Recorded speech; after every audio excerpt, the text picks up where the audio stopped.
بەناوی خۆی گەورە سڵاوتان لێبێت لەم بەرنامەیەدا قسە دەکەین لەسەر ئەو پێشهاتانەی کە لە داهاتوودا بە تایبەتیش لە دوای کۆتایی هاتنی داعش لە عێراق چاوەڕوان دەکرێن بێنە پێشەوە. ئەم قسەکردنەش لەسەر دوو ئاست دەبێت. ئاستێک تایبەت دەکەین بە هەرێم و ئەو ڕووداوانەی کە دەشێت لە ناوەخۆی هەرێم ڕوو بدەن. ئاستەکەی تریش قسەکردن دەبێت لەسەر ئەو پێشات و ئەو چاوەڕوانیانەی کە لە دەرەوەی هەرێم ڕوو دەدەن و بە دڵنیاییش کاریگەری و یەککەوتن لەگەڵ هەرێمی کوردستان دروست دەکەن. قسەکردنیش لەسەر ئەمانە لە ستۆدیۆی هەولێر بەڕێز کاک ئیبراهیم عەباس لەگەڵمان دەبێت و هەروەها لە ستۆدیۆی سلەیمانی لێرە لە پێیام بەڕێز کاک ئەنوەر حوسێن و ڕەشنامەنووس و هەروەها بەڕێز کاک ئیمان عەلی چاودێری سیاسی لەگەڵمانن. بەخێراتتان دەکەم. زۆر سوپاسان دەکەم. من بە سەرەتا لەو پێشات و چاوەڕوانیانی کە دەشێ بێنە پێش لە دوای داعش با لە ناوەخۆی هەرێمی کوردستان و کاک ئەنوەر دەست پێ بکەین پرسیاری ئەوە لە بەڕێز بکەم خۆت دەزانین لە ئێستادا بارودۆخی ناوەخۆی هەرێمی کوردستان وەکو نێوماڵی کوردی چۆنە. بە قسە لەسەر ئەمە نەکەین، بەس پرسیارەکەی من لێرەدا ئەوەیە خۆ دەزانی خراپە ئەم نێوماڵە لە دوای کۆتایی هاتنی داعش بەم شێوەیە درێژەی دەبێت. زۆر سپاس بۆ کاک ئیبراهیم و بۆ کاک ئیماد و بۆ جەنابەت. لە ڕاستیە بارودۆخێک کە داعش هێنایە پێشەوە لە کوردستان و عێراقا هەلومەرجێکی نالەباری دروست کرد. ئەو پێشاتانەی کە تەسەوورەکەم دوای داعش ڕوو بدەن یەکێکیان بریتیە لە میلمانیەکانی نێوان پارتی دیموکراتی کوردستان و پارتی کرێکارانی کوردستان کار ئێستا لە شەڕەکانی شنگالەوە دەستی پێ کردووە بۆ ماوەی کە ڕابردوو بینیمان سەرەتای چاوەڕوانکراوە یا پێشاتی شەڕێکی نەخوازراوە لە نێوان ئەو دوو هێزە سیاسیە و ئەوەشی کە ڕای گرتووە ڕەنگە یەکێکیان دوودڵی پارتی دیموکراتی کوردستان بێ لەوەی کە ئەو شەڕە بکە یان نەیکە و دەرەنجامەکانی چییە بێ و لە هەمان کاتیشا ئەرچی پارتی کرێکارانی کوردستانە بە تەسەووری من ئیدارەی پارتی دیموکراتی کوردستانەدا لەبەرەوەی لە ڕۆژئاوا حکوومەتێکی بەدەستەوەیە و لە ناوخۆ بارودۆخ لە ناوخۆی باکوور بارودۆخی خراپە و تورکیا شێزێکی زۆری هێناواتە سنوورەکان بۆ پەلاماردانی قەندیل. هەموو ئەوانە هەردوو لایەن لە ئینتیزاری وەختەکەیان بتسەوەری من ئەوەیە کە چاوەڕوانەکەن ئایا ئەم شەڕە ببێ یان نەبێ. بۆیە ئەوە گرنگترین پێشاتە کە بە تەسەوەری من ئەم شەڕێ درەنگ یازوو بە دەخالەتی تورکیا ڕوودا بێگومان ئەم شەڕە بە تەسەوەری من ڕووەدا لەبەرچی لەبەرەوە یەکیانەوەیە کە پارتی دیموکراتی کوردستان و پارتی کرێکارانی کوردستان ملمانەیەکی سەختیان هەیە لەسەر نفوذ و هەیمەنە لە ڕۆژاوە کە پارتی کرێکارانی کوردستان هەمووی کۆنتڕۆل کردو پارتی دیموکراتی کوردستان ئەوێ لەوێ جێکە و پێکە و نفوذی هەبێت تا ئێستا سەرکەوتوو نەبووە. ئەو لەلایەکەوە لەلایەکی تریشەوە پارتی دیموکراتی کوردستان هەست بە نیگەرانی زۆرەکە لەوەی کە پارتی کرێکارانی کوردستان احتیوای کردووە لە منتیقەیە چ لەسەرەوە لە قەندیل و لە ڕۆژئاوا و لە خواریشەوە لە شنگال هەموو ئەوانە هێزی پەکە دەورەیانداوە. پارتی دیموکراتی کوردستان چەند جاریش نەیشاردۆتەوە کە ئەمە بە پیلانی ئێران یەکێتی پەکەکە هەزانێ و ئەمە بە تەسەووری من ئەم تەسەووڕ پارتی احتیوا کراوە. بەڵێ بێگومان ئەم تەسەوورە زۆر ڕاز نییە، بەڵام پارتی دیموکراتی کوردستان مەترسی جددی هەیە لەسەر خۆی لە منتیقەوە یەکیان. یەکتریان ئەوەی کە پەیوەندی بە هەرێمی کوردستانەوە یەکە بەشێکیش پەیوەندی بە عێراقی مەسەلەی کەرکووک ئەمە دەمەوێت بەخاڵ لەسەری بوەستین. جارێ هەر قسە دەکەین لەسەر ئەوەی کە پەیوەندی بە پاکەکە و بە پارتی کرێکارانی کوردستانەوە دواتر دەگەڕێنەوە سەر ئەو تەوەر و بابەتانش. کاک ئیماد ئەگەر ئەم شەڕ چاوەڕوانکراوەی کە دەشێت لە نێوان پارتی و پاکەکەدا ڕوو بدا ڕوویدا ئەمە ڕنگدانەوەی چی دەبێت بۆ سەر هەرێمی کوردستان؟ ئەمە لەوە دەوەستێ کە تەنیا شەڕی پارتی و پاکەکە بەیان تەجاوزی شتی تر دەکات. سەرەتا سڵاو بۆیەوە و بۆ بینەرانی تلڤیزیۆنی پەیام و بۆ میوانە بەڕێزەکان. دیارە ئێمە لەم قۆناغەدا لە بەردەم چەندین ئەگەراین ئەوەی کە پێشاتەکان لە بەرامبەر کۆمەڵێک تەحەدیاتین بە دوو جۆریەوە، جۆری سیاسی، جۆری ئابووری. جۆرە سیاسەکان ئێستا کاک ئەنوەر چوە سەر وردەکاری هەندێک خاڵی ناوخۆی کوردستان. ئەگینا تەحەدیاتی گەورەی ناوخۆی کوردستان یەکێک لە تەحەدیاتەکانە لە نێوان لایەنەکان و پەکەکە لایەنەکان لەگەڵ خۆیانە. ئەنجا تەحەدی دووەم نێوان لایەنەکانی کوردستان و مەرکەزی عێراق، ئەمە خاڵی دووەم کە لە ناو عێراقا سێمیش ئەو تەحەدیات و پێشاتانەی لە نێوان کوردستانە وەکو هەرێم لەگەڵ ئەقلیما چواردە و وڵاتەکان. ئینجا ئەو گۆڕانکاری جیهانیانەی کە لە ئەقلیم لەبێ ینی واتە تەحەدیاتی هەرێمی کوردستان لەگەڵ ئەو گۆڕانکاریە جیهانیانەی کە لە ناوچەکەیان ڕوویدا. واتە ئێمە لە بەرامبەر چوار تەحەدین. یەکێک لە تەحەدیەکان لەو ئەگەرانەیە کە ڕوودانی شەڕ و نێوان لایەنەکانی کوردستان ئەگەر خوانەخواسە ڕوو بدا بەڵام ئەو ئەگەریشە من ناڵێم لە سەداسەد ڕوودەدا دۆکو و کاگەنوەر من ڕێم ئەوەیە کە لەوانەیە لە احتیمالێکی زۆر گەورە هەندێک زغوت و فشاری ئەمریکا و رووسیاش بە تایبەت کە نەک ناوخۆ چووکە ئێمە کەسمان متمانمان بەوە نییە کە ناوخۆ لە خودی خۆیان بگەنە حاڵەتێک تەساڵح یان ئاشتەوایی تەواو لێرە بەرقەرار بێ بەڵام فشاری دەرەکی وەزع مەوزوعێگە ڕێگە نەدا کە شەڕ نێوان پارتی و پەکەکە ڕووبدا وەکو ئەم ماوەیە کە هەوڵدرا کە شەڕ بدرێ بەڵام بە زەختی دەرەکی و زروفی ئەقلیمی نەهێش کە شەڕ عواملی داخلی لەبارە بۆ ئەوە شەڕ ڕووبدا بەڵام عواملی خارجی لەبار نییە بەڵێ بارودۆخە بابەتێگە زۆر لەبارە لەبەرەوەی ئێمە کوردستان و لایەنەکان ئەزانی هەمیشە ڕۆ و شەڕ دەڕوان نەک ڕۆ و ئاشتی و تەنانەت متمانە نەماوە لە نێوان لاینە خودەکان ناوخۆی خۆمان نێوان یەکێتی و پارتی و گۆڕان و کۆمەڵ و یەکرد نەک تەنها لەگەڵ لە نێوان پارتی و بڵێن پەکەکە کە هەمومان دەزانین هەندێک قەرار و بڕیاری وابەستەی پارتی بە دەور و بەرەوەیەکە لەوانەیە هەندێک هەنگاو بنێ لە قازانجی ملەتان نەبێ بەڵام لە ژێر فەرمان و ئەمری دەرەکی و ئەقلیمیا بێ جا من ئەوەیە بینین ئەگەر زروف و یان بارودۆخە بابەتێگەل لەبارە بۆ شەڕی ناوخۆ دوای نەمانی داعش یان دوای نەمانی شەڕی جەبهەوی داعش ناڵێن نەمانی داعش بە شێوەیەکی گشتی بەڵام زروف و مەوزوعەکە چۆن نەهێز شەڕی ئێستای لە خانە سۆر ڕوونەدا من تەوقعەکەم لە سەدا هەفتای شەڕەکان ڕوونەدا لە سەداسی شەڕی نێوان پارتی و پەکەکەیان شەڕەکانی تر کە بە هەموو جۆرەکان ئێمە زانین دوو مەحوەرەیە مەحوەری ئێران و مەحوەری تورکیاشە نەکرد بڵێن شەڕی نێوان پەکەکە و بڵێن پارتی احتیمالی شەڕ نێوان حەشدی شعبی و پێشمەرگەیەکە لە حاڵەتە سەرەکیەکانی نالەباری یان نەهێشتنی ئەو پەیوەندی ئاسایی کە ئێستا لە نێوان هەرێم و مەرکەزدا هەیە بە فعلی بارودۆخە ئەقلیمێگەیان بە فعلی مەحوەرەکان کە دەتوانن زەغ بکەن بۆ ئەوەی ئەم وەزعی ئێستا بە شێوەیەکی معەلەقی زۆر هەڵواسراوی ماوەتەوە بەلایەکدا بکەوێیان ئەوەیە کە من ئەڵێم بۆ کۆتاییەکەی ئەبێتە حاڵەتێک یان ئەستەقرارێکی تەواو گواستنەوە لە قۆناغێکەوە بۆ قۆناغێکی تر یان ئەوەیە سەرەتای شەڕێکی خوێناوی یان سەرەتای نالەباری نێوان عێراق با بێتە فەوزایەکی گەورە شتێکی لێ دەخڵقەیە کە پێی ئەڵێن فەوزای خەلاق زۆر چاکە کاگە ئیبراهیم دەمەوێت لە بەڕێزت بپرسم خۆت دەزانی ئێستا لە هەرێمی کوردستان و لە دەرەوەی هەرێمی کوردستانیش ئەگەر قسە بکەین لەسەر ئەو هێزە کوردیانەی کە هەن بمانوێ و نەمانوێت لە ژێر کاریگەری ئەو وڵاتانەدان کە لە ناوچەکەدا لە ململانەی یەکتریدان بە تایبەتی تورکیا و ئێران بەڕێزت پێ وایە پارتی دیموکراتی کوردستان یان پارتی کرێکارانی کوردستان پەکەکە بتوانن تەجاوزی حاڵەتی شەڕی بە وەکالەت بکەن و نەهێڵن ینی پێکدادان لە نێوانیاندا ڕوو بدات ئەو کاتتان باش و ئەو کاتەی هاوڕێیانم باش ئەو کاتەی بینەرانی کەناڵی پێیان باش ڕاستیەکەی بشەڕی بە وەکالەت ئەگەرێکی زۆر دوورە ڕووبدا چونکە ناوچەکەی ئێمە با بڵێن ئەو استراتیژیە یان ئەو استراتیژی حیزبەکانی ئێمە هەمانە ئەوەی حکوومەتی هەرێم کوردستان هەیەی ئەوەی لە زۆنەکان تا ئێستا باوە ئەوەیە کە شەڕێک ئەگەر ببێ خوانەکە شەڕێکی براکوژیان هەر شەڕێکی تەڕوبدا شەڕی وەکالەت نییە بۆ هیچ وڵاتێک شەڕی ئەزمدا و بەرژەوەندیەکانی خۆیانە شەڕی ئەو دوو هێزە دەبێ مەسەلەن کە ئێستا هێزیان ڕوبڕووی یەکتر کردووە بەڵام تەداخولی چ وڵاتێک تەداخل دەکا و چ هێزێک تەداخل دەکا ئەوە دەگەڕێتەوە سەر ئەوەی کە تاچەند کوردستان زمینەی ئەوە لەبار دەبێت یان حیزبەکان تاچەند ئەوە زمینە لەبار دەکەن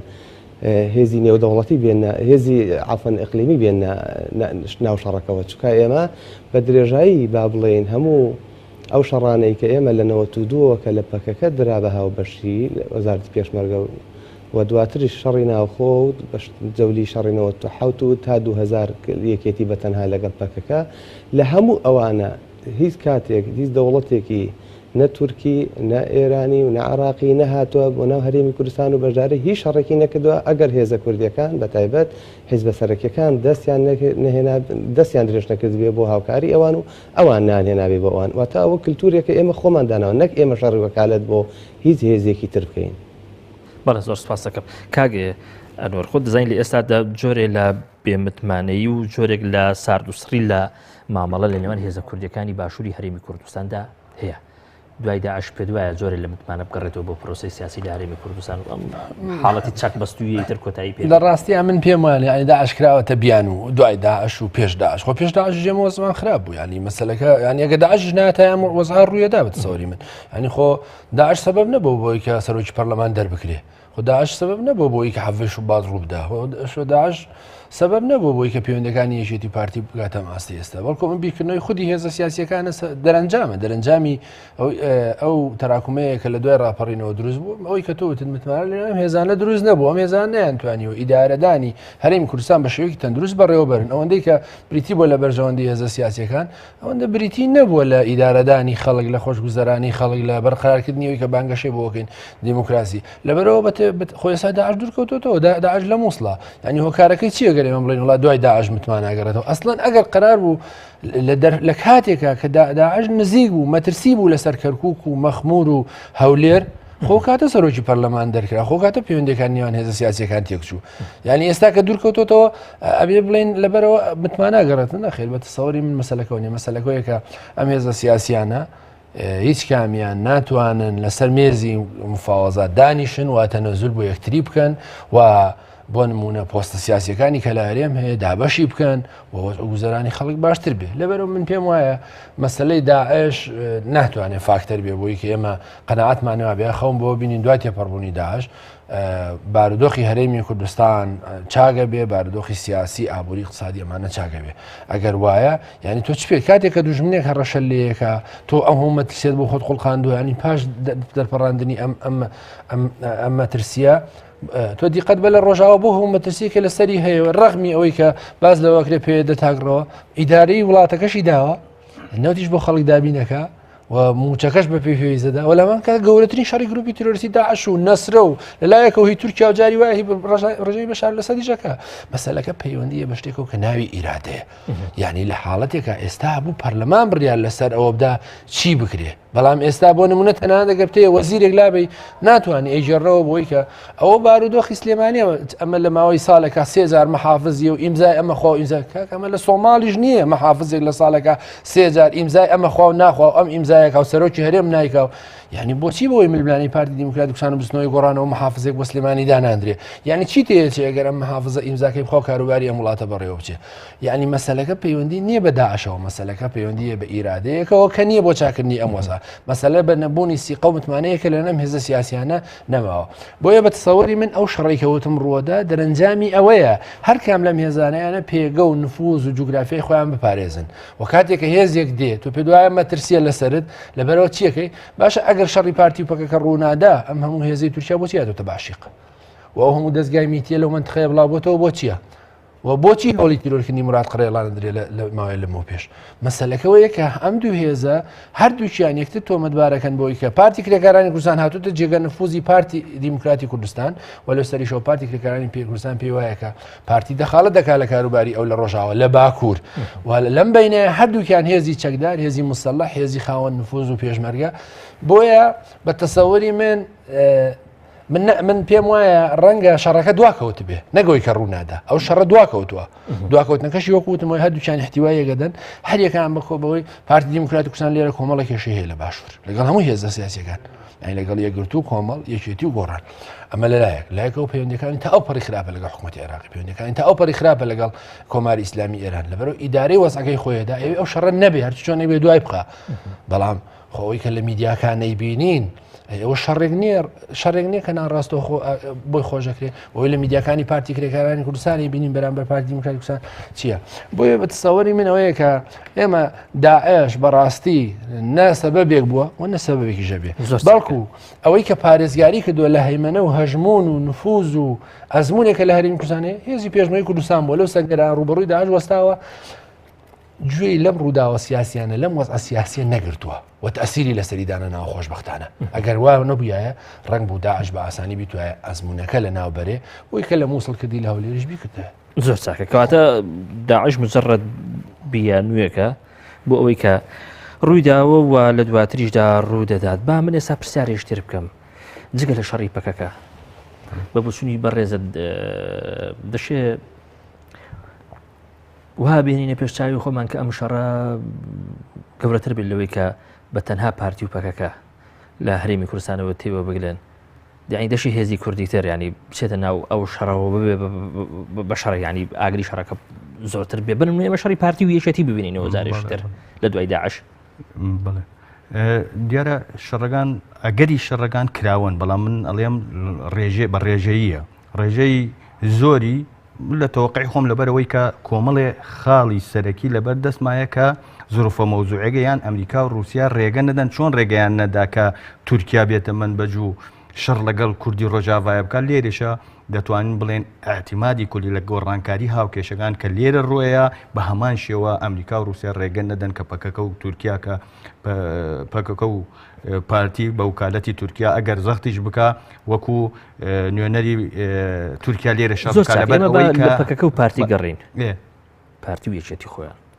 من ئەڵێم هەموو ئەگەرەکان لە کراون بەڵام ئایا یەکێتی و پارتی لەسەر چی بگەنە ئەو حاڵەتی کە بگاتە شەڕ تەنانەت ئێمە وتمان شەڕ تەحریم و تەجریم کراوە ئەوە بیخەلاوە بە شێوەیەکی نەزەری بەڵام ئایا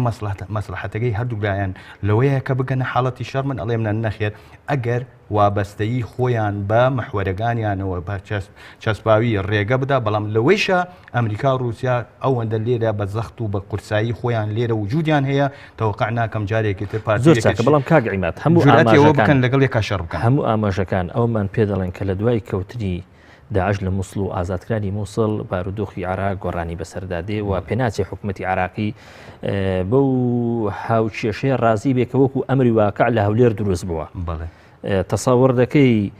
طبعا تەسەوڕ دەکرێت ینی سیدامێک مواجهەیەک ڕوو بدات تەسەوڕ دەکەی هێزەکانی دەرەوەی پارتی دیموکراتی کوردستان وەکو تەماشاکەر بمێننەوە وەکو بێلایەن بمێننەوە هێزەکانی دەرەوە وەکو یەکێتی و گۆڕان کۆماڵی یەکگرت و دیار هەرێک و بەرژەوەندی خۆی هەیە لە پەیوەندیەکانی لەگەڵ هەر مەحوەرێکا بێ بەڵام گۆڕانکاری هاوکێشەی ناو خۆ دوای ڕزگارکردنی مووسڵ لە ڕێگەی ئەوەی کە من وتم گۆڕانکاری جەبهەوی ئەبێت لە هاوکێشە جەبهەوەیەکانی شەڕی جەبهەوی نامێنێ شەڕی عسابات لەوانێ بمێنێ بەڵام شەڕێکی تر لە ڕقەیە ئەویش گۆڕانکاری دواتر یعنی مەرحەلەیەکی دواتر لە هاوکێشەکان ڕوئەدا لەلایەنی ترەوە کۆمەڵێک کێشە و حتمما گیر و گرفت لە نێوان مرکز یەکێک لە حاڵەت تەحەداگانە منتم چوار تەحەدا هەیە یەکێ لە تەحەداگان ناوخۆی کوردستانەکە ناکۆکی و زیاتر ببێ لە نێوان لایەنەکان تەحەدایەکی تر لەگەڵ ئەقلیمە تەحەدایەکی تری سەرەکی لە نێوان ئەقلیم ینی هەرێم و بەغایل چ لە ناوچەکانی دەشتی بڵێن مووسڵ نینەوەکە ئەوانی گۆڕانکاریەکی ئەوتۆی بەسەردا هاتووە لەوانەیە گەر بە اتفاقی نێوان سونە و کورد و سونە و شیعە و کورد نەبێ ئەو ناوچانش گیر و گرفتێکی تەواو هەر وەکو کەرکووک کە ئێستا ترس لەوەیە وەکۆڵم مەشخەڵی ئاگری شەڕ لە کەرکووک و لە ناوچەکانی خوار کەرکووک ڕوودا ئەویش لە قازانجی کۆمەڵێ لایەنی ئەقلیمیە بەڵام لە مووسڵ تەوەقعەکەم احتیمالیان ئەگەری شەڕ کەمتر بێ جا من ئێمەوە سەر ئەوەی کە هۆکاری قورسی تەحەداگانی ئێستای ناوخۆ بە تایبەتی لە لاینەکان کۆمەڵێک ئێمە کۆمەڵی هۆکاری خودیە لە ناوخۆی خۆمان یەکەم شت ئێمە خۆمان جارێک تا ئێستا خۆمان ئامادە نەکردو بۆ دوای شەڕی مووسڵ چی بکەین تەنانەت وەزعی خۆمان وەزعەکەن لەباری لەسەر خاڵێکی بچووک بە ساڵ ئەبات سیر ئەو ناتەبایە کە ئێستا لە ناو هەرێمی کوردستانە وجودی هەیە دەتوانرێت ماوەی مانگێک ئەگەر ئیرادەیەکی بە قووەت وەکو کاک ئەنوەروتی ئیرادە و بە قووەت لە نێوان لایەنەکان هەبێ متمانە بگەڕێنێتەوە بۆ نێوان لایەنەکان ئەبێتە خاڵێکی سەرەکی ئیجابی بۆ ئەوەی لە هەندێک ئەگەری نەخوازراو کە ئێمە ئێستا لە بەردەمیاین لەو ئەگەرانە دەرباز بین یەکێک خاڵێتتری کە وای کردووە کە ترس و دڵڕاوکە نەبوونی سیاسەتێکی گشتی و بەرژەوەندی نەبەرچاوی بەرژەوەندی باڵا و خەتی سوور لە نێوان کووردا خەتی سوور لە نێوانمانە نییە سیرەکەی ئەو وای لێ کردووە کە تەنانەت بە بەسیترین هۆکار بپەڕینەوە بۆ حاڵەتێکی ئەوتۆی کە جیاوازی یان ناکۆکی لە نێوان لایەنەکانە دروست بوێ نەبوونی قیادەیەکی مرکزی یان ئەم ملەتە ئێمە زانین ملەتی قودوەیە و ملەتی کاریزمایە نەبوونی قیادەیەکی مرکزی کاریزمای تەواو کە زاڵ بێ بەسەر سەرجەم هەرێمی کوردستانە لە زاخۆ تا خانەقین وای کردووە کە دابەشبوونی تەنانەت وابەستەکانی لایەنەکان لە نێوان هەردوو مەحوەردا وای کردووە کە چەق بەستن هەروەها لەوانەیە نەک هەر کاری عەسکەری بە وکالەت بکرێ کاری سیاسی خەتەرتر لەوانەیە بە وکالەت بگرێ مووقف لە ئاستی ناوچە دابڕاوەکانە بە وکالەت بکرێ ئەم لەوانەیە ئێستا بووە کەرکووک ئێستا ئاڵا هەڵکراوە هەندێ مووقفی باش و ئیجابی بووە بەڵام سبەی لەوانەیە مووقفی پارتی دیموکراتی کوردستان بگۆڕێ لەبەر ئەوەی مەسلحەتەی بکەوێتە خەتەرەوە کە تورکیا هەندێک فەرزکا بەسەری هەروەها بە لایانی یەکێتیش کە وابەستەیە بە محوەری گرترەوە لەوانەیە هەندێ هاوکێشە وا فەرز بکات لە ئاقلیمەکە زەغ بکاتە سەر یەکێتی و لایەنەکانی تر ئەویش ڕای خۆیان بۆ چوونی خۆی لەسەر کەرکووک دابراوەکان کاگ ئیبراهیم لە ئێستادا شەقامی کوردی یا بەشێکی زۆری شەقامی کوردی دەشێ بڵێن لە حاڵەتێکی ئارامی و لە حاڵەتێکی هێمنیدا دەژی ئێمە ئەم چەند مانگەی ڕابردوو ئەوە دەبین کە شڵەژانێک لە ناو شەقامدانیە هێمنیەک هەیە ئارامیەک هەیە شەقامیش چاوەڕوانە لە دوای داعش لە دوای کەوتنی داعش بە تایبەتی لە مووسڵ ینی شتێکی تازە ببینێ بەڕای بەڕێزدا ئەگەر شتی تازە نەبینرا بە شێوێشی دروست باوەڕدوایە کە شەقامی کوردی یا بەشی زۆری شەقامی کوردی ئیلتیزام بە و هودوو ئەو هێمنیە بکا کە ئێستا تێیدا دەشی بێگومان شەقامی کوردی و ئەو واقع سیاسی کە هەیە لە ئێستا هەیە بێدەنگیەکەی شەقامی کوردی و ئەوەی کە هەیە ئێستا بە دڵنیاییەوە قۆناغێکی 100 ڕاگوزەرە یعنی ئەو قۆناغی ئێمە تێداین دەبێت بە هەر جۆرێک بێ ئەو قۆناغە تێپەڕێنی جا خوانەکە ئەگەر ڕۆژانی سەختتر ڕوبەڕوومان بێتەوە و ناتەبایی حیزبەکان بگاتە ململانێ و لە ململانی عفەن لە ململانی تونتر بگاتە ململانی خوێناوی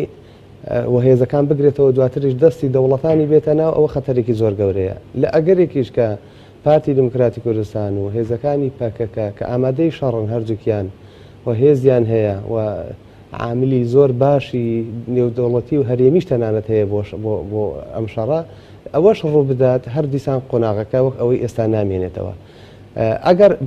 هەموو ئەوانەش ڕوونەدا مەترسێکی گەورە کە ڕوبەڕوومان بۆتەوە ئێمە لە دوای 2014ەوە لە هەر لە مانگی 6 2014ەوە مۆدیلێکی نوێ هێزی پێشمەرگەی کوردستان داهێنا کە حەفارەکانی بە حەفارەکانی خۆی هێدی دەستی کرد بە کۆڵینی ئەو زەویانەی کە بە خاکی کوردستانیان دەدەن کردیانن بە سادر دواتر بەرەبەرە لەگەڵ سەرکەوتنەکانی هێزی پێشمەرگە و لەگەڵ تێکشاردنەکانی پێشڕەویەکانی داعش ئەوە بوو بە مۆدیل کە پێشمەرگە ئەو سنوورەی کە بەڕێز بارزانانی نالێنە بە خوێن دەینەخشێنین و بە خوێنی پێشمەرگە نەخشاوە کوێ خوێنی لێ بڕژێ دەکەین بە سنووری خۆمان ئەوە بوو بە واقع و یەکێتیش لە سنووری خۆی هەروای کرد با بڵێن بە مشتەرەکی هێزی پێشمەرگەی کوردستان وای کردووە ئەو واقع تاسەن حکوومەتی عراقی قبول دەکات بۆ ئێمە پرسیاری ئەوە نەکەین ئایا حکوومەتی عراقی قبول دەکات ئەو هەموو ناوچانە کە مادەی 140 دانرا بوو کاتی خۆی بۆ یەکلاکردنەوەن و پێشترش مادەی 58 دەستوری کاتی هەبوو ئایا حکوومەتی عراقی پابند دەبێت لە کاتێکدا حکوومەتی عراقی لە ئێستادا جەیشێکی یەکزار بەهێزی هەیە لە کاتێکدا حەشدی شعبی هەیە کە زۆر بەهێزە توانای قدرەتی سوپای عراقی من ئەوم بۆ ترساندن نییە نە بۆ کورد ئینشاڵڵا لە هیچ هێزێک نادرسێ بەڵام توانای حکوومەتی عراقی لە هەشتاکانی دوای جەنگی کۆتایی جەنگی عراق ئێران دەچێ هێندە بەهێزە سوپای عراقی چونکە تەجربەیەکی زۆر گەوریان پەیدا کرد لەگەڵ داعش و داعشەڕێکی زۆر دڕندانەی کرد وای کرد کەوانە هێزێکی پۆڵاین دروستکەن ئایا ئەوانە بێدەنگ دادەنیشن ئایا ئەزندەی وڵاتانی تر لێ دەگەڕێ هەرێمی کوردستان ئەوها بە ئیسراحەت ئێمە ئاڵا و ساتری خۆمان جیاکەینەوە هێزی پێشمەرگەمان جیا بکەینەوە لە کاتێکدا سەدان تەبایی ناو خۆمان هەیە لە کاتێکدا هێزە ناوخۆیەکانمان نەک هێزە ناوخۆیە سەرەکێک پێنج سەرەکێکە حیزبەکانش لە ناوخۆیاندا ناتەبە زۆر ساکە کاگی برایم بەڕێزت کاگی برایم لە ناوخۆیان دەکۆ کاگی برایم بەڕێزت پێ دوایە کە عراقی جارانی عراق کە ئێستا خاوەنی تەجروبێ عراقیشی بەهێزە ئەمە ئەگەر وەکو پرسیار لەسەر هەرێمی کوردستانی بکەین ئێمەش خاوەنی تەجروبە نین ئێمەش وەکو هەرێمەشی بەهێز نین لە ئێستادا بێگومان ئێمەش بەهێزین بەڵام دڵنیات دەکەم بەهێزی ئەوان زیاترە چونکە ئەو بڕەچەکەی کە بۆ ئەوان هاتۆ زۆر لێی هێمە زیاترە ئێمەکەی F16مان هەیە یعنی بۆ خۆمان دەزانی ڕۆڵی یەکلاکەرەوەی شەڕەکان فڕۆکە بوو یعنی ئەو بە نمونەیەکی زۆر سادە بۆیە نابەرامبەری هێشتا ماوە ئێمەش بەهێزین سپاس بەخوا کورد بەهێزە پێشمەرگەیەکی بەهێزی خەڵکی کوردستان کاتێک کە نەهامەتی ڕوومان تێدەکە هەمووان یەکدەنگین ینی بە ناتەبایی گەورەکان بەلاو دەنین و قیاداتی سیاسی هەچەند لەگەڵ ئێمەش خراپ بن هەچەند گەندەڵیشمان لێ بکەن هەچەند لەناو خۆشیان ڕێکنەکەون خەڵکی کوردستان هەم پشگیریان دەکا و ئەو ئازاتی خەڵکی کوردستانە هێزی داوە بە قیاداتی سیاسی هەرێمی کوردستان کە ئەوها بتوانن ڕوبەڕووی تەحەدیاتە گەورەکان ببنەوە. زۆر چاکە هەندێک جار هەندێک سەرکوردەی کورد قسە لەسەر ئەوە دەکەن کە یەکێ لە ئەو خاڵانی کە هێز دەبەخشێ بە هەرێمی کوردستان بریتە لە ئیلتیزامێکی نێودەوڵەتی یان لانی کەم ئیلتیزامێکی ئەمریکی بەوەی کە هەرێمی کوردستان بپارێزێت لە هەر مەترسێک کە ڕوبەڕووی ببێتەوە تەسەوڕ دەکەی لە دوای داعش وڵاتی یەکگرتوەکانی ئەمریکا لەسای ئەو ئیدارە تازەیە کە ئێستا هەیەی ئیلتیزام کە بەو بەڵێنەی کە دەگوترێت داوێتی بە هەرێمی کوردستان وفعلا ئەمە خاڵی بەهێزە بۆ هەرێمی کوردستان بێگومانەوە خاڵی بەهێزە بەڵام هیچ گرنتیەک نییە لە سیاستدا لە بەڕێوەبردندا متمانە نییە متمانە بەرژەوەندیەکانە ئەوە دەگەڕێتەوە سەر ئاستی تەبایی خۆمان چۆن ئێمە دەتوانین تەبایی خۆمان ڕێکخینەوە چۆن دەتوانین مؤسسەی خۆمان ڕێکخینەوە چۆن دەتوانین بەهێزی سیاسی ڕێکخینەوە و دەگەڕێتەوە سەر ئەوەی کە ئێمە چەند ڕازگۆ و بوێر دەبین کە ئەو هێزانەی کە بۆ دژاتی دژمنەکانمان بەکارمێنێنان بۆ ناوخۆ بەکاری نەهێنینەوە چاومان لەوە نیە کە سەرکوتی ناوخۆی پێ بکەین چ گرنتێکەیە کە ئەو هەموو سەرکەوتنی هێزی پێشمەرگەی کوردستان جارێکی تر بەگشت خەڵکی کوردستان داناکرێتەوە چ گرنتێکەیە هیچ گرنتێک نییە سیاسایەک ڕێگالەوە دەگرێسپێنێ فەرماندەیەکی پێشمەرگەیان کەسی بەناوی پێشمەرگەوە کارێکی مافیایی لە هەرێمی کوردستان کە هیچ گرنتێک نییە بۆیە ئەوە ئێمەین خۆمانین کە ئەوە دەستەبەر دەکەین بەڵام یەک واقع هەیە کە کۆمەلگای نێودەوڵەتی یان با بڵێن ئەوروپیەکان و بەریتانیا یەکێتی ئەوروپا و بەریتانیا و ئەمریکیەکان و تا حەدێکیش ڕوسیا زۆر وەکو بڵێ شێوازی ئیدارەی هەرێمی کوردستان شێوازی پاراستنی پێکاتەکان لە هەرێمی کوردستان شێوازی لە خۆگرتنی ئاوارە و شێوازی دیموکراسی کەمێک یعنی و دیموکراسیەکە هەسەن خەلالی تێکەوتە بەڵام هەتا حەدێک ئەویان قبوڵە و بە هەمویان پیان خۆشە هەرێمی کوردستان کە جیاوازترە لە بەشەکانی تر و کوردیش میراتێکی ناخۆش و بەدبەختێکی و نەهامەتێکی یەکزار زۆری چێشتووە لەسەر دەستی دەوڵەتە داگیرکەرەکان بۆیە ئەو مێژوە لە لای ئەوان هەیە یعنی ئەوانش حەز ناکەن میلەتی کوردزارێکی تێک خۆڕە ببینن حەز ناکەن هەڵەبجە ببینن حەز ناکەن بەڵام ئەگەر خوانەکە ئێمە لە ناو خۆمان بکەوینەوە ململانەی خوێناوی بێگومان هیچ پەیوەندی نێودەوڵەتی نایخوات هیچ ئەوە نایخوات ئێمە سەرچاوەکانی سروشتی و نەوت و گاز و هەموو ئەوانەمان هەرزان فرۆش کرد بێ بۆ وڵاتانی ئەوروپا و ئەمریکا و ئیسرائیل ئەوە نایخوات ئەوەی دەخوات ئەوەیە کە ئێمە دەستەبەری مافەکانی خەڵکی کوردستان بکەین دەستەبەری تەبایی خۆمان بکەین دەستەبەری بەهێزی دیموکراسیمان بکەین دەستەبەری دەستا و دەستکردنی دەسەڵات بکەین دەستەبەری پاراستنی کەرامەتی خەڵکی کوردستان و نانی و بژێ و ئازادیەکانی خەڵکی کوردستان زۆر چاکە زۆر چاکە ئیبراهیم کاگێ ئەنوەر دەگوترێ یان ئینتیباعێکی لای هەندێک هێز و زۆرێکیش لە چاودێران و تەنانەت ڕۆژنامەنووسانیش ئینتیباعەکە لەسەر سەرکەشی و وەژوێنەگرتنی پارتی دیموکراتی کوردستانە بۆ هێزەکانی دەرەوەی خۆی و دەژگوترێ کە پارتی ئەو دۆخی بەتایبەتی لە دوای داعش هاتوۆتە پێش زۆر باش کۆستوێتیەوە بۆ سەپاندنی ئەو ڕۆیی کە خۆی هەیەی بۆ زۆر شت بڕای بەڕێزە دوای داعش پارتی دەتوانێت درێژە بتا بە بەم بارودۆخە بەوەی کە ئاوەڕ لە هیچ هێزێ نەداتەوە و بەردەوام بێ لە سەپاندنی ڕۆیەکی خۆی هێتی بۆ ڕوودا زانی با من یەخشتەوە جەناب ڕاستکەمەوە پارتی دیموکراتی کوردستان نییە بە دوای هاتنی داعش توانێتی سوود لە بارودۆخەکە وەرگێ و توانیوێتی نفوذ و هەیمەنە و دەسەڵاتی خۆی زیاد کایە هەلومەرجەکە بە جۆرێ بخۆزێتە لە قەزە ئەوە چوار هێزەکەی ترن کە ناتوان ئیدارەی ئەو وڵاتە بن ئەوە یەکگرتوو کۆمەڵ و گۆڕان و یەکێتین کاتێ حکوومەت پەچیەکەوێ ئەوان بێمەوقیفە بن ئەم چوار هێزە ناتوان یەکگرتوانە بێن نەخشە ڕێگایەکیان هەبێ هەر چواریان بۆ لە حکوومەت بکشێنەوە ئەو حکوومەت تستین پارتی دیموکراتی کوردستان بە تەبێ ئیش ینی بە بێکێشە بەڕێوەی بەرن یانەوەی کە ئەم چوار هێزە بۆ نمونە لە حکوومەت لە پەرلەمان لە هەموو یەکشێنەوە تستین پارتی دیموکراتی کوردستان دەکەن ئەم چوار هێزە نایانتوانی سێ مانگ بە یەکەوە خەتابێکی یەکگرتویان هەبێ لە بەرامبەرەوە کە پارتی دیموکراتی کوردستان هەر چواریانی وەکو یەک سەیرە کرد هەر چواریانی بە ئۆپۆزیسیۆن هەر چواریانی بە خەتی ئێرانی هەر چواریانی بە دۆستی پەکەکە هەر چوار ئەو وا تەفسیری بۆ چوار هێزە موقفیان چی بوو بە نەتیجە هەر یەکەیان بە جۆرە لە جۆرەکان لەگەڵ پارتی دیموکراتی کوردستان کوردستان نزیک بۆتەوە و پارتی دیموکراتی کوردستان ئەمەی قۆسێتەوە ئەمە چوار هێزەکەی ترن کە خاوەنی زۆرترین کورسی و دەنگدەرن لە هەرێمی کوردستان نەیانتوانیوە ئەم هەلومەرجە باش بخوێندنەوە اینجا دیسان تۆ دیتەوە سەر مەسەلەی داعش من پێم وانییە داعش چ ڕەبتی هەیە بۆی کە پەرلەمان پەک بخەی یان کارایکەیتەوە هەنی پرسیارێکی سادەیە چ پەیوەندی هەیە چ پەیوەندی هەیە بۆی تۆ موچەی خەڵک بدەیانێتی یعنی هیچ پەیوەندی نییە خۆ داعش نهاتوە نەنەوتی توێ گرتوتەوە تۆ خەرجیەکت زیاد بۆ دروستە خەرجێک زیاد بۆ هێزی پێشمەری کوردستان بەڵام ئەوان خۆشیانڵێن هێزەکانی هاوپەیمانان هاوکاریان لە مۆزوعانێ لە مەسەلەی پارە لە مەسەر بەڵام گرفتەکان لەوەیە کە تۆ هاتووی لە بیدایەتەوە لە ئەلفوبەی سیاسەتەوە هاتووی نەوتەکە لە حکوومەتی عێراق گرتوتە نەوتت نادەمێ دوای داوای پارەشی لێەکەی حکوومەتی عێراق جوابەکەی بوو یان نەوتەکەمان بەنێ پارەکەتان دەین یان نەوتی خۆتان بفرۆشن و پارەم لە ئێمە داوا مەکەن ئێمە خۆت زۆر وازە ینی سیاستێکی دروست و قسەیەکی منتەقی شەوی حکوومەتی عێراقی کردوێتی ئێتو هاتی وتت ئێمە خۆمان نەخشە ڕێگای ئابووریمان هەیە ئێمە خۆمان نەوە دەفرۆشین ئێمە سەربەخۆی ئابووری ڕاگەین سەر دوجارێ سا لەو کاتەوە تو دەجار سەردانی بەغداد کردو بەغا جواب ناداتەوە وەلەو ساتەوە هاتووی کاتێکەمە دەنگدان لەسەر حەشتی شعبیە بێ تۆ بەبێ مقابل تێپەڕێنی دەنگە دەی یان بایکۆتی دانیشتناکانەکەی بێگومان حکوومەتی عێراقی ئێستال حکوومەت عێراقی ئەگەر لە سەردەمیدا ئاشاوەزی خراپ بوو بێ بەڵام بارودۆخی ئیداری وڵاتەکەی خۆی داوە چموچێت چنەوتە شەڕ هەموو ئیدارە داوە ئێستا پێشکەوتن و بەرچاویشی بەخۆیەوە بینیوە باشە وەتەنانەت ئەوەی کە خاڵی بەهێزی عێراق بوو نەیەش هێزە کوردیەکان بەشداری بکەن لە شەڕی مووسڵ بەوەی کە لەگەڵ ئەمریکا ڕێکوتن نابێهێزی کوردی بەشداری بکەن لە گرتنەوەی مووسڵ تەنها لە زەواحی و قەزا و ناحیەکان مووسڵیش لە دەستی کورد بێگومان ئەوەی جاوەکو جاری پێشوو نابێتەوە بۆ ئەگەر لەم بارەوە دەخالت بکەی بە تەسەوری من حکوومەت عێراقی دێتە دیسان دێتەوە ئەوەی کە مووسڵیشی گرتو حەشتی شابیە نەک سوننەکانن لەبەرەوەی سوننەکان متمانەی خەڵکیان لەدەست داوە هەر ئەو کاتێک کە داعش دێ مەسەلەوەی کە خەڵکی سوننی پیان مابوو فریاد ڕەسە داعش و پیان وابوو کە هێزە سوننیەکان ناتوانن داکۆچی لە مافەکانی ئەوان بکەن شیعەکان سەرکوتیانەکەن بۆیە باوەشیان بۆ داعش کردەوە پیان وابوو قیروسیان لەوەی کە داعش ڕەنگە ماڵوێرانێکیان بەسەر بێنێ بەڵام لانی کە مەتوانێت دژایەتی شیع بکە وە کردیشی وە زەربەی گەورەی لە حکوومەت عێراقی داوە جگە لە مەسەلەی اقتصادی یعنی لە ئاسی نێودەوڵەتیشە بۆی دەرکەوت کە سوپای عێراقی ناتوانێت شەڕی گروپێکی تیرۆریستی بکە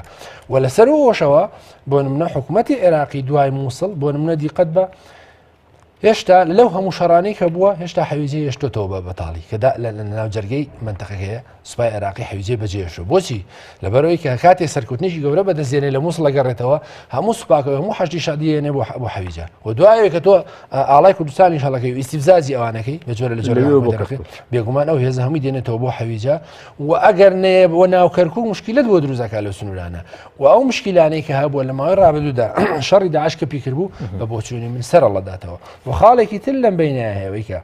بۆچی پارتی کرێکارانی کوردستان نیگەرانە لەوەی کە پارتی کرێکارانی کوردستان لە شنگالە لەبەرەوەی شنگال تێپەڕینی نقطەی خەتی استراتیجی هیلالی شیعە لە تارانەوە بۆ سەر دەریای سپیناوە ڕاست بۆ تەرتوس و پارتی کرێکارانی کوردستان ئەم نقطەی نە بە تەنیا گرتووە و نە بە ئاسانی گرتوێتی و نە بە ئاسانیش چۆڵیەکە هەم حکوومەتی عێراقی هەم حکوومەتی ئێرانی پشتیوانی لەمانەوەی پاکەکەن لە شنگال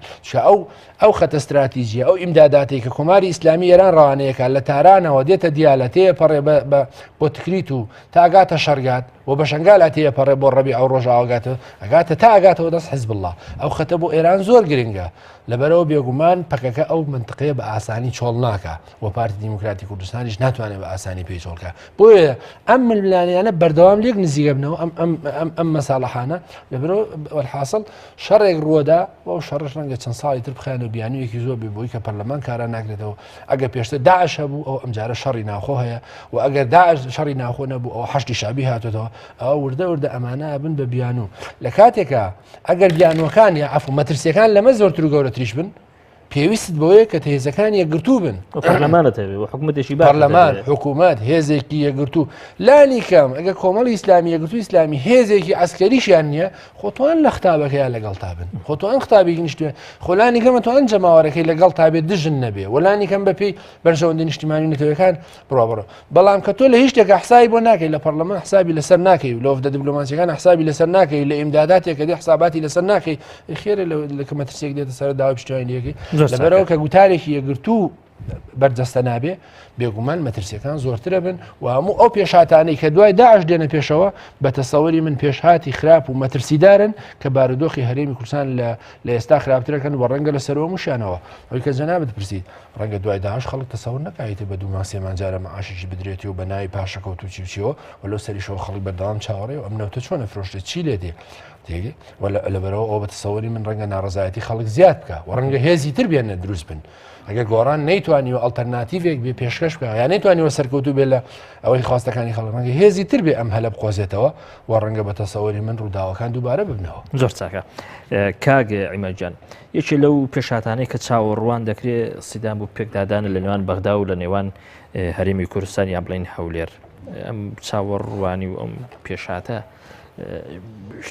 شتێکی معقولە ینی دەشێت ڕوو بدە و ئەگەر ڕوشیدا بە پلی یەکەم چێ زەرمەندە بێ هەولێر یا بەغدا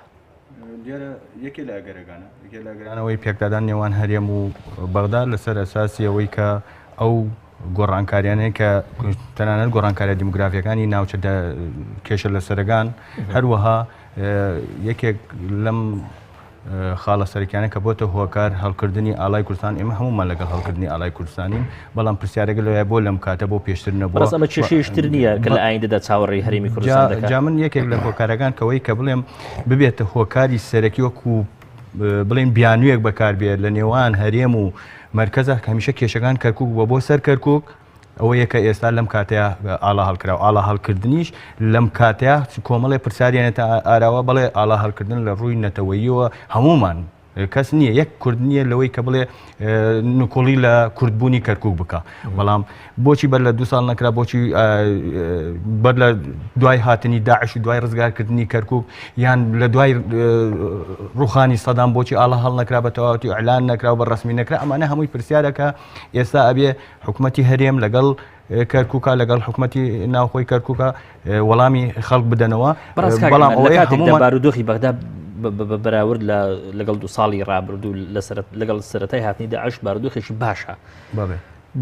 بۆچی لە ئێستادا ئاڵا لە کەرکووک هەڵدەگرێت بۆچی لە ئێستاوە کێشەیەشی چوزانم کێشێک بۆ هەرێمی کوردستان دروست دەکرێت کە دەشێت لە ئایندەدا کارەساتی گەورەی لێ بکەوێتەوە. من دەڵێم لەوانەیە هەندێک گۆڕانکاری بێ هاوکێشەکان گۆڕانکاریەکی تایبەتی بن ناوچەیی کاریگەری خۆی کەرکووک تەنها ڕەبتی بە عێراق و بە هەرێمی کوردستان و بە بەغداوە نییە ئەوە تا زۆر لە وڵاتان بە تایبەتی کەرکووک تورکیا دیعایەوەکە کەرکووک سەربەوە بچگەلەوەیکەم مووسڵیش سەربەوە جا تورکیا ئەم مووقفەی دوای ئاڵا دەربڕیوە هەندێک پرسیار لەوێشە ڕووادا منەڵێم دوای نەمانی داعش نەک نەمانی داعش لە مووسڵ کۆمەڵی هاوکێشە گۆڕانکاریان مەیلانی تێدا بێ یان من ئەڵێم وەرچەخان و انعطافێکی سیاسی وا ڕوەدا کە هەندێشت بە گەورەی ڕوو بدەن لە دەرەنجامی ئەو گەورە ڕوودانە هەندێ هاوکێشە و معادلات بەلایەکا بکەوێتەوە ئەگەر ناوخۆی کوردستان و لایەنە سیاسەکان ئەم ناحازریەی ئەمەی کە ئامادەباشیە کە تایە ناکۆکێ گەورەی کە لە نێوان لایەنەکانە ئەو فرسەتە ئەستەغلال نەکەن من ئەڵێم بە حالەتی سلبی لەسەر کورد و کوردستان نەکەوێتەوە جا لەسەر پرسیارەکەت ئایا ئەوەی یەکێک لە ئەگەرەکانە بڵێ وەکو کە مانەوە و هێشتنەوەی حەویجە بە هەروەها بەم حاڵەتە ناکۆکێکانی نێو بڵێن دووز داقوق ئەو منتەقانە لە خانەقین تەنانەت جەلەولا و سعدیە کۆمەڵێ کێشە و گیر و گرفتی هەڵواسرا و تا ئێستا هەیە چارەسەری کۆتایی بۆ نەکراوە ئەمانە لە حاڵەتێکە ئەگەر تو ناوەندی عێراق بەغدا یەکلایی بۆ لە مووسڵ کە هەندێک کێشە و گیر و گرفتی لەگەڵ سونەگانە ڕێک خست هەروەها ئەمە ئەگەر سەیری پەیوەندی نێوان ئەمریکا و عێراق بکەنیان بە تایبەتی لە حاڵەتی هاتنی ترامپ لەگەڵ عەبادیدا ئەویش خۆی لە خۆیان هەندێک سوقلی زیاتر بە مەرکەزەدا بۆ ئەوەی داشی سەرکەوێ بەسەر ئەقلیمە ئەوە نییە کە بڵێن وەڵای ئەمریکا هەر پشتگیری لە کوردەکان پشتگیری لەوانەیە کە شەڕکەرێکی باشمان هەیە لە کوردستان و لەسەر معادلەتەوە ئەڕوا کە یەکەمین هەدەفی ئەمریکا مانەوەی یەکپارچەیی خاکی عێراق بە تایبەتی کە ئەسراری لەسەرەکەن نازانم ژێر بەژێرەوەی کە ناحیە استخباراتەکە چییە ئەو ترێ لە کۆبنەوە نهێنێگانە بەڵام ئەوەی کە ئەمریکا پێی لەسەردا ئەگرێ لە یەکپارچەیی خاکی عێراق لەو کاتەیە کە ناکۆکەی بکەوێتە نێوان مەرکەز و ئەقلیم بکەوێتە نێوان مەرکەز و هەولێر نازانم ئایا پشتگیری هەولێرەکە لەبەرچی کە پشتگیری هەولێر بکە ئایا پشتگیری بەغاکە و لەبەرچی بەڵام من لەو هەموو تەوقعاتم ئەوەیە کە ئەمریکا لە حاڵەتێکی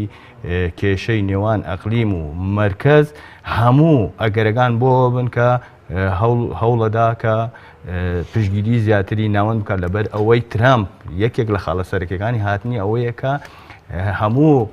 کردەوەیەک لە شەرقی ئەوسەتا لە منتەقەیە بکرێت لەسەر ئەساسی معاملەیە لەگەڵ حکووماتە نەک لەگەڵ شعبە. زۆر چاکە بە ئەمە بکەم بە پرسیار لە کاگی برایم. کاگی برایم هەموو ئاماژەکان ئەوەمان پێ دەڵێن کە ئیدارەی تازەی ئەمریکا بە سەرۆکایەتی ترامپ دەوێت پەیوەندیشی باشی لەگەڵ بەغداددا هەبێت. ئەم پەیوەندی باشەی ئەمریکا لەگەڵ عێراق لەگەڵ بەغداد چ ڕەنگدانەوێشی لە ئایندەدا دەبێت لەسەر هەرێمی کوردستان؟ ئایا لەسەر حسابی هەرێمی کوردستان دەبێت دوجار؟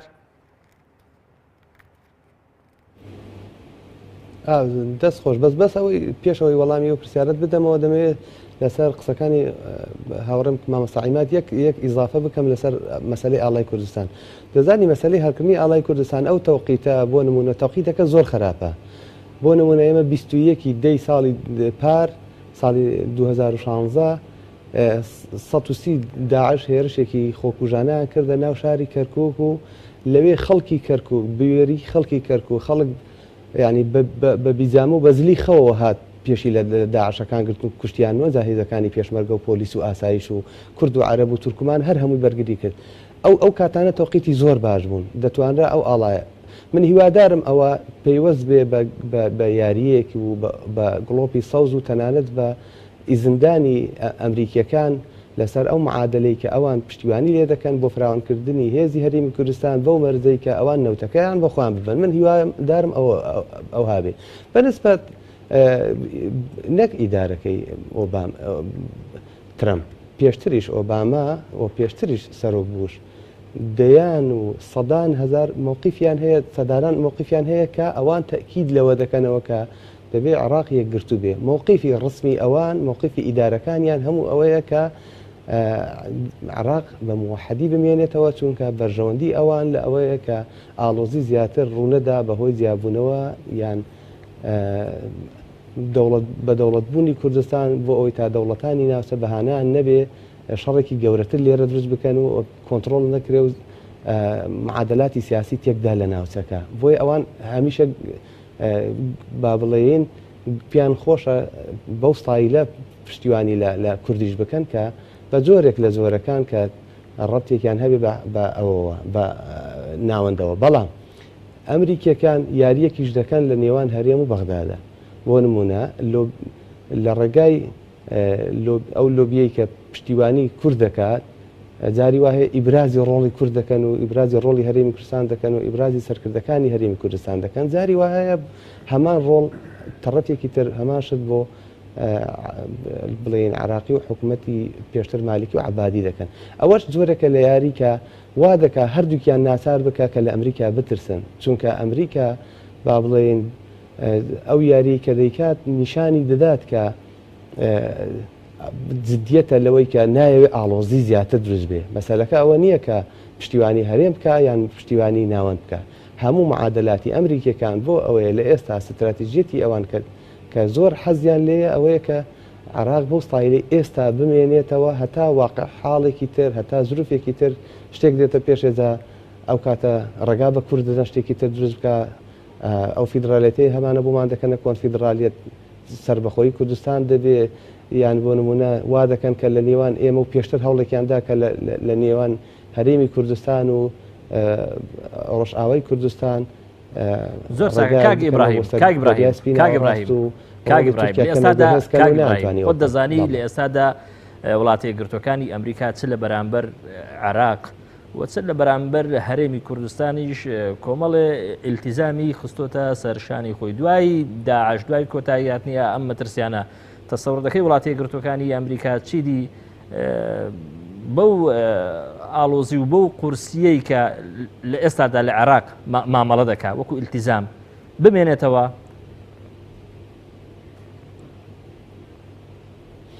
ئیلتیزامی ئەمریکیەکان لێرە پەیوەندە بەو بەرژەوەندیانەی کە ئەوان هەیەە. ئەوان میراتێکی خراپ لە عێراق هەبوو کە سەدام حوسێن مەترسیەکی زۆر گەورە بوو بۆ هاوپەیمانەکان و دەوڵەتە نزیکەکانی کە لە ناوچەکە هەبوون. مەترسی بوو بۆ سەر سعودیا مەترسی بوو بۆ سەر کوێ سەدام بۆیە ئەوان کە سەدامیان لەناوبرد لەبەر خاتر چاوی ئێمەی کورد نەبوو لەبەر خاتری بەرژەوەندەکانی خۆیان بوو دۆستەکانیان بوو ئینجار هاوکاری ئێمەی کوردیش بوو بۆیە ئەمریکا هەر بەو ستراتیژیە کار دەکا کە دەوڵەتێکی ئەوەندە بەهێست لە ناوەند نەبێ کە بتوانێت مەترسیت بە ئاسانی دروستکاتەوە بۆ سەر کوێت مەترسی دروستکات بۆ سەر ئیمارات و قەتەڕ و بۆ سەر سعودیا گرنت پیان وایە باشترین گرنتی ئەوەیە کە ئێستا ئەو یاریەی کە لە نێوان هەرێم لە نێوان ناوەندا دەیکەن و دەستوری عراقیان کردووە بە بڵێن بەهانە و پیان وایە دەبێ کورد پابند بە دەستور بێ و عراقیەکان یان حکوومەتی ناوەند پابند من بە دەستورەوە بەو پێی کە ڕاپرسی کراوە و هەردوو لایەن دەنگیان دواتر هەوڵ دەمگەڕێ دەنگی عراقیەکانی لەسەر بۆ قسەش لەسەرەوە دەکرێت کە کات خۆی ئەمریکەکان و دەستوریان زۆر چاکە سپاس دەکەم کاک ئەنوەر هەر لەوەی کە پەیوەندی بە بارودۆخی ناوەخۆی هەرێمی کوردستانەوە هەیە پرسێکی تر هەیە کە پەیوەندی هەیە بە گۆڕان و بە یەشێتی نیشتیمانی کوردستانەوە خۆت دەزانی ئەم 2000 ڕێکەوتنێک هەیە هەبوو لە نێوانیان بە تا ئەندازەیەشیش شتێک لە هەیەمن و لە ئیستقراری بۆ ئێرە گەڕاندۆتەوە بەڵام ئەم ڕێکەوتنە خۆت دەزانی ئەگەر کۆتایی پێ نەهاتبیان نەمەربێ بەڵام سار و سڕێشی پێوە دیارە تەسەوڕ دەکەی ینی ئەم بارودۆخی کە ئێستا هەیە لە هەرێمی کوردستان لە نێوان بزوتنەوەی گۆڕان و یەشێتی لە سلێمانی مەبەستمە ینی بەم شێوە درێژە پشێشە لە ئایندەدا خۆی لە ڕاستیە ڕێکەوتنەکەی یەشێتی و گۆڕان ئەمەش مەترسیشتر دەکەێت تاو کاڵ بۆتەوە و کاریگەری نێگەتیفیشێ بێ لەسەر ناوچەی سەوس بە تایبەتی و بەداخەوە ملوانیانی نێوان پارتی و گۆڕانوای کردۆ کە کاریگەری سلبی شێ بێ لەسەر ناوچەی سەوس شکا بۆ منە جێگا و پێگە و نفوزی بزنەوەی گۆڕان زۆرتر لە ناو منطقەی سەوزایە و تەنها لێرە شەریکی حکوومەتە و لە منطقەکانی زەر لە ناوچەی زەر هیچ شەراکەتێکی نییە بۆیە ئێستا بۆ نمونە من لەو مەقالەی ڕۆژنامەی ئاوێنە نووسی مۆفاجەیە کەماوەیە کە بەڕێز کاک نەوشیروان ڕەنگە بیر لە یەکگرتنەوە لەگەڵ یەکێتی نیشتیمانی کوردستان بکاتەوە بەڵام بارودۆخی ناوخۆی یەکێتی نیشتیمانی کوردستان بۆ هەموو قەیران و گرفتانەوە ڕەنگە کاک نەوشیروان ڕاگرت بێت لە چاوەڕوانی ئەوەیە کە ئەو یەکگرتنەوەیە چەنە بە قازانجی بچنەوەی گۆڕان و چەنە بە قازانجی خۆیە بێ بۆیە تەسەوڕەکەم زۆرتر لەسەر ئەو گرفتقیرانەکانی ناوێکێتی نیشتیمانی کوردستان وەستاوە ئەوە لەلایەکەوە لایەکتیشەوە بێگومان گۆڕان هێزێکی ئەسلیە لە هەرێمی کوردستان و هێزی دووهەمی براوی هەڵبژاردنەکانە بەڵام بۆی کە لەگەڵ پارتی دیموکراتی کوردستان گەیاندی ئەو حاڵەتە بۆ نمونە ئەو پێگە و نفوزەی لە دەستدا و نەیتوانی کاریگەری دانێ لەسەر دەسەڵاتەکان و ناوچەی پارتی دیموکراتی کوردستان و دیسان هەموو هێز و قوت و نفوزەکەی لە سلێمانی کۆبووەتەوە بۆ یەکێتی نیشتیمانی کوردستان زۆر بەرپرسانە نەمامەڵاکە ینی بۆ نمونە لەو نەخشە ڕێگاش کە تازە نووسیوێتی باز لەوەکە کە پێویستە سەرۆکایەتیەکە لە نێوان هێزە براوەکانە دابەش بکرێتەوە ینی بستنەوەی گۆڕانیش و یەکێتی نیشتیمانی کوردستان لە دوای کشانەوەی بستنەوەی گۆڕان و لە دوای دەرکردنی سەرۆکی پەرلەمانەکەشی تەنانەت ئامادە نەبوو پۆستەکانی ئەوەرگێ و تەنانەت بە پۆستی سەرۆکی حکوومەتیشەوە کە پێدرا یعنی یەکێتی نیشتیمانی کوردستان بەو هەموو مامەڵە بەرپرسانەوە کە ئیکا بە تەسەوەری من ڕەنگە گەر هەر ئاوا لە چاوەڕوانیە بمێنێتەوە ڕەنگە زەرەر بکە بۆیە پێویستی بە دۆزینەوەی ئەڵتەرناتیڤێکەیە ئەم یەکگرتنەوەی ڕەنگە باشترین ئەڵتەرناتیڤ بێ یان ئەوەی کە پێویستە ڕێکەوتنێکی گشتگیر بێ کە هەر پێنج هێزە سیاسیەکە بەشداری تیا بکەن ئەگەرنا بە تەسەوەری من پارتی دیموکراتی کوردستان تا ئێستا ملی نەداوە کە بۆی لەگەڵ بستنەوەی گۆڕان دانیشە پێم وایە دانیشتنی نهێنی هەیە لە نێوانیاندا بەڵام نەگەشتۆتە ئەوەی کە بگەنە ئاکامێک بۆیە هەر کێشەیە کە بۆ بستنەوەی گۆڕان هەبێ و بستنەوەی گۆڕان هەر کێشەیەک دروستکە پێشەوەی کە لەگەڵ ڕەقیب و منافسەکەی کە پارتی دیموکراتی کوردستانە زەرەری هەبێ و کاریگەری نێگەتیڤ بێ لێرە لەگەڵ دۆستەکەی لەگەڵ هاوپەیمانەکەی ڕنگدانەوەی هەیە ئەمە کێشەیەکی جددیە پێویستی بە حلکردنی ڕەنگە ئەو ئەڵتەرناتیڤی کە منەڵم مادام ڕێکەوتنەکە نەیتوانی باشترین ئەڵتەرناتیڤ بێ ڕەنگە یەک ئەگەرماوە ئەویش یەکگرتنەوەی بەڵام یەکگرتنەوەی پێویستی بە چاکبوونی دۆخی ناوخۆیەکی زۆر چاکە یەکێ لەو پێشاتانە دەشێت چاوەڕێ بکەین یەکگرتنەوەی بزوتنەوەی یەکگرتنەوەی نێوان گۆڕان و یەکێتی نیشتیمانی کوردستانە بەڵام دەگوتری ئەم ڕێکەوتنە لانی کەم لە ئەجەنداکەی کاک نەوشیروان ڕەنگە ئەوەندەی بۆ تۆڵەکردنەوە بێ لە پارتی دیموکراتی کوردستان بۆ هیچ شتێکی تر نابێ ئەمەش جارێک شتێ دەرگا ناکاتەوە لە بەردەم کۆمەڵی کێشەی تر لە ئایندەدا بۆ هەرێمی کوردستان من تەوقع ناکەم یەکێتی گۆڕانێک بگرنەوە بەم نزیکانەوە تا حەدی ئەوەی کە ئەم گۆڕانکاری سەرەکیانەی کە دوای داعش ڕوەدا من ئەوەی کە بە یەک مانگ و دوو مانگ بەسەری ناڕوە کە بڵێ وەڵایی لە مووسڵ ڕزگارە بێ بۆ ماوەیەکی کەم چەند مانگی تر بەڵام یەکێتی گۆڕان ناگەنە حاڵەتێکی یەکگرتن کە بەرامبەر بە پارتی بوەستن پێش ئەوەی مووسڵ ڕزگار بێ ئەمە شتێکە کە خەتەوات و هەنگاوی زۆر گەورە و درێژەوێت چونکە جیابوونەوەگە هەندێک شتی دروست کردووە کە بەڵام تەنسیق هەماهەنگی نێوان گۆڕان و یەکێتی یەکێ لە خاڵە سەرەکیەکانە کە بتوانن کوردستان پێشتر ئەمە تاقیکرایەوە تەنسیق و هەماهەنگی و ڕێکەوتن لە نێوان گۆڕان بینیمان نەتیجەی نەبوو لەبەر چی نەتیجەی نەبوو ئیرادەیەک نەبوو یان ئەو ململانی هەندێک ململانی شخصی نێوان گۆڕان و یەکەتی بە تایبەتی ململانی شخصی نێوان شخصی مەوجود لە سەرکردایەتی گۆڕان شخصەکانی نێوان ئەوانەی سەرکردایەتی یەکەتی وای کرد کە نزیک بوونەوەگە ئەوەندە نەباکە بەتە حاڵەتێکە لە ڕووی استراتیژەوە بەرەو هەماهەنگێکی تەواو لە ئاستی کوردستانە هەمووجا ململانێکە ململانی شخصی وای کرد نەک ململانی نێوان گۆڕان ئەگینا سەرجەم سەرکردایەتی و ئەوانەی گۆڕان ئەوانەی کۆنەکانی یەکێتی ئەوانەی یەکێتیش هاوڕایی ئەو ململانی و نالەباری و ئەو دژایەتی شخصی کە وای لێ کرد کە هەنگاوەکان سەر ڕایەوەی بە نەزەری ئەو تراکە نزیک بوونەوە کە حاڵەتی تەنسیق و نزیکی یەکگرتنەوە ئەوەی کە بێ بەڵام لە ژێرەوە کارکردن لەناو هەردوو لادا بۆ ئەوە بوو کە زیاتر دوور بکەونەوە پارتی دیموکراتی کوردستانیش قازانجی لەم ناکۆکەیەک نێوان کاگە ئیبراهیم با دقە و نوێک بۆ جەنابەت وەکو دووا پرسیار بۆ بەڕێزت دەگوترێت لە دوای کۆتایی هاتنی داعش لە عێراق لە سووریا سێ وڵات بە سەرکەوتووی دێنە دەرەوە کە بریتین لە ئێران عێراق سووریا کە بەیەکەوە دەستنە ناو هاوچێشەیەکەوە کە لەوانەیە تورکیاش ناچارکن مامەڵە بکە لەگەڵ ئەو دۆخە تازەی کە دێتە پێشەوە دەگوترێشە لە دەرهاویشتەکانی ئەو هاوچێشە تازەیە بە قوربانیکردنی کێشەی کوور دەبێت چ لە سووریا چ لە عێراق تەسەوڕ دەکەی 75 تر لە ئایندەدا ببینینەوە